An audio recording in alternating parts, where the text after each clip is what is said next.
9:44, vamos a inmediatamente entrar a esta sección del núcleo Milenio y queremos saludar en esta mañana al profesor Juan Antonio Carrasco, que es investigador asociado del núcleo Milenios, Movilidades y Territorios, profesor del Departamento de Ingeniería Civil de la Universidad de Concepción. Profesor Carrasco, ¿cómo está? Muy buenos días, gracias por recibir esta llamada.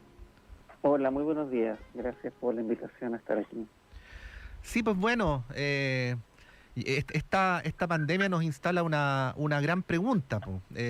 Nos habíamos, bueno, esta es una especie que desde que se volvió nómade se mueve, mucho más se mueve, quizás no a través de los cuerpos, pero sí a través de inventos del ser humano permanentemente, de ciudad en ciudad, dentro de las ciudades, en aviones, en fin. Y esto indudablemente instala preguntas sobre cómo nos desempeñaremos en el futuro. Quería partir por pedirle una reflexión general al respecto, porque una de las cosas que se hipotetizan es que después de esta pandemia podríamos haber aprendido que no todos nuestros desplazamientos son necesarios y que por lo tanto habría más de algunos que parecían imprescindibles que se podrían reducir o desaparecer. ¿Cuál es su mirada al respecto? Bueno, es interesante porque se abre un espacio, una puerta a un cambio potencialmente muy importante respecto a la manera como nos movemos en la ciudad, cómo vivimos en la ciudad. Entonces, en ese sentido, yo creo que hay bastante expectativa respecto a este punto de quiebre, si se quiere. Si uno mira otras instancias en el pasado similares, se da cuenta que en general han ocurrido cambios relevantes, no solamente pensando en pandemia, sino que en general en otras situaciones importantes de salud. Entonces, han habido grandes revoluciones en la ciudad respecto a eso. Entonces, yo creo que algo similar es la expectativa, en el fondo, de qué manera nos movemos en la ciudad probablemente puede generar un cambio relevante, esto puede ser un punto de quiebre, si se quiere. Y eso yo creo que es lo que nos tiene a todos expectantes y reflexionando también y en la expectativa de lo que va a ocurrir en los próximos años. Sí, ahora también se evidencia que hay desigualdades hasta en la provisión de los servicios. Esto se lo comento, profesor, porque uno lo sabe de antes, pero ahora mismo a propósito de la pandemia, conversando con las compañeras y compañeros que tienen que hacer teletrabajo, bueno, varios de ellos me cuentan que en los barrios donde viven el servicio de internet es muy malo, por poner un ejemplo, ¿no? Y es malo para todo el barrio, o sea, no hay manera de acceder en el mercado a un servicio mejor. Y curiosamente suele coincidir con aquellos compañeros y compañeras que son los que viven más lejos de la radio, ¿no? Entonces ahí se instala, ¿no?, una pregunta respecto también a estas desigualdades que de alguna manera emergen como consecuencia de esta pandemia. Es decir, por un lado el teletrabajo aparece como una oportunidad, pero por el otro lado no se presenta como una oportunidad igual para todos y todas. ¿Qué podríamos decir al respecto? Bueno, ahí yo creo que lo que ocurre o lo que estamos apreciando en esta semana es más bien una exacerbación de procesos que en la ciudad han ocurrido en el pasado en especial en términos de la inequidad. Hay varias dimensiones ahí que son relevantes. Una que tú mencionas que tiene que ver con el acceso a servicios. Ciertamente hay una provisión de servicios que es bastante desigual territorialmente en nuestras ciudades en Chile, pero también tiene que ver con la posibilidad de autoconfinarse, la posibilidad de cuidarse. En fondo, yo creo que es importante seguir repitiendo la obviedad de que no todos podemos quedarnos en casa, que no todos podemos tratar de trabajar. Hay una encuesta que por ahí circula del Instituto de Sistemas Complejos de Ingeniería, que realizamos con colegas, donde precisamente, por ejemplo, un 20% de los quintiles más bajos manifiestan no poder, solamente un 20% poder haber hecho el teletrabajo versus un 80% del quintil superior.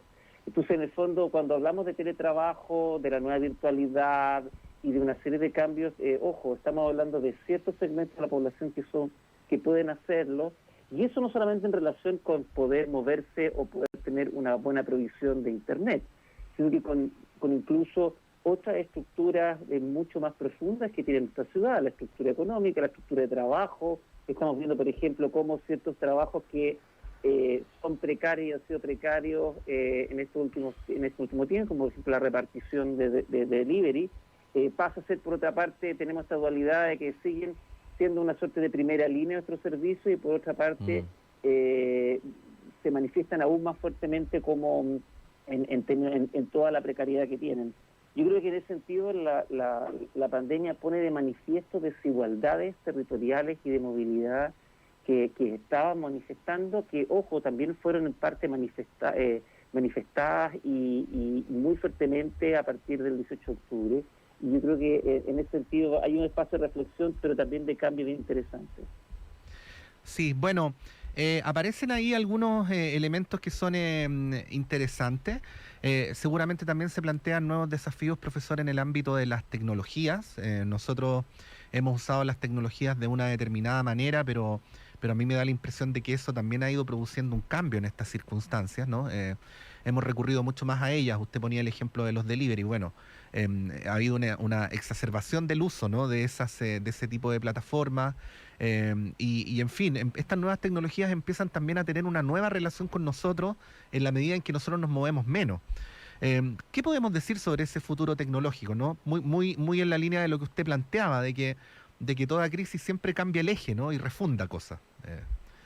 Sí, es muy interesante porque por una parte, claro, uno puede plantear, hay un cierto refundamiento asociado a la tecnología y hay una cierta evolución importante. Entonces muchos hablan de Uber como, por ejemplo, el espacio de democratización de la movilidad.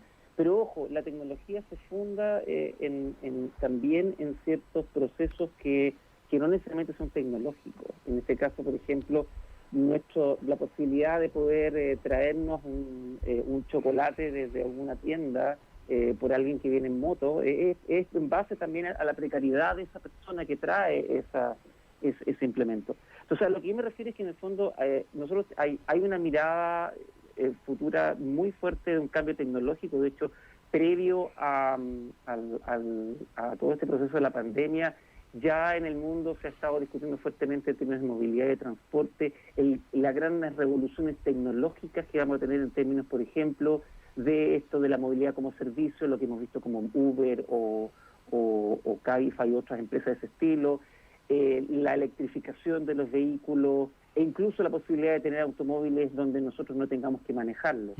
El tema tiene que ver con cómo esas tecnologías van a cambiar nuestra manera de vivir. Y eso no se relaciona necesariamente con la tecnología en sí misma, sino que con los procesos que están detrás. Lo que me refiero es que esas cosas pueden exacerbar inequidades o pueden mejorar la calidad de vida para todos. Yo creo que va a tener que ver mucho de qué manera no solamente todos tengamos acceso a esta tecnología, sino que de qué manera todavía vamos apreciando otras dimensiones que también son clave y que son complementarias. Por una parte, claro, el delivery, pero por otra parte, por ejemplo, es el valor de lo local y la capacidad que tengamos todos de acceder en un radio adecuado, cercano a nuestros hogares, de gran parte de los servicios. Claro, hablamos de la tecnología asociada al automóvil eléctrico, pero también de qué manera eso se complementa con el espacio necesario para poder tener una caminata no solamente segura, sino que adecuada o en espacio para la bicicleta. Si no, esto inteligente lo tratamos de homologar a lo tecnológico y ahí nos perdemos, porque ciertamente cuando lo homologamos a lo tecnológico, con mucha facilidad podemos exacerbar inequidades existentes, preexistentes en el contexto urbano, y eso lo hemos visto en otras ocasiones.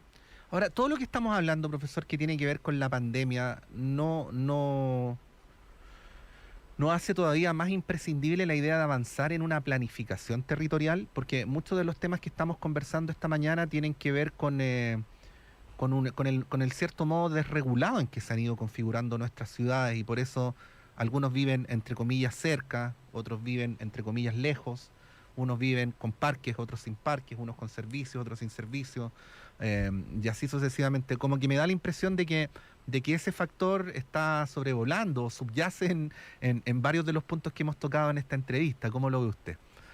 Yo creo que desde mi perspectiva es súper importante pensar la planificación no como este proceso del plan regulador o de un super plan que en el fondo determine lo que va a pasar de aquí en la ciudad en los próximos 20, 30 años más, porque sabemos que las ciudades son muy cambiantes y ahora tenemos, de hecho, la evidencia empírica de cosas que pueden cambiar de la noche a la mañana, cosas. Yo creo que lo fundamental que en ese sentido es pensar una planificación, primero que nada, continua, pero más que planificar de par de 2 o 3 rectores, entes rectores o grandes sabios, es una otra manera de poder pensar la ciudad desde el punto de vista también de derecho y de estándares mínimos. Y en ese sentido también aquí hay que hablar fuertemente de regular, y no de regular una superregulación, pero sí de nuestra manera de poder generar estándares mínimos en nuestras ciudades, estándares mínimos de seguridad, estándares mínimos de accesibilidad.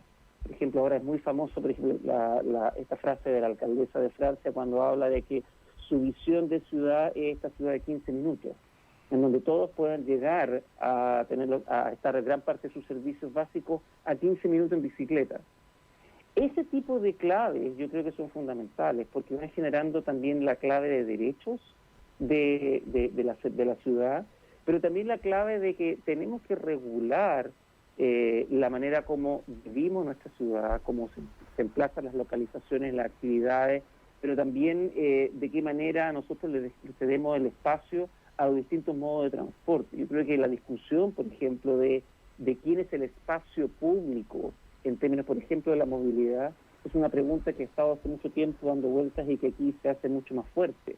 Y ahí hay una prueba muy importante de qué manera nosotros vamos a democratizar también el espacio de las ciudades. Entonces yo creo que ahí hay más que esta superplanificación, lo que yo creo que es una tendencia clave que hay que empujar desde el punto de vista de la sociedad civil y desde la academia, es esta pensada de qué manera vamos construyendo una ciudad de derechos y de estándares mínimos, uno podría decirlo en paralelo, y también desde el punto de vista de la accesibilidad, de la localización de las actividades de los servicios, por una parte, y por otra parte también de qué manera vamos repartiendo el espacio para los distintos modos de transporte y también el espacio público en nuestras ciudades. Bueno, este es un gran tema. Vamos a continuar discutiéndolo durante los próximos días también con el Núcleo Milenio de Movilidades y Territorios del llamado MOVIT también. Profesor Juan Antonio Carrasco, le queremos agradecer por este muy interesante diálogo. Que esté muy bien. Muchas gracias y gracias a la invitación ahí en nombre de mío y de MOVIT. Bueno, que esté bien, profesor. Muy, muy buenos días.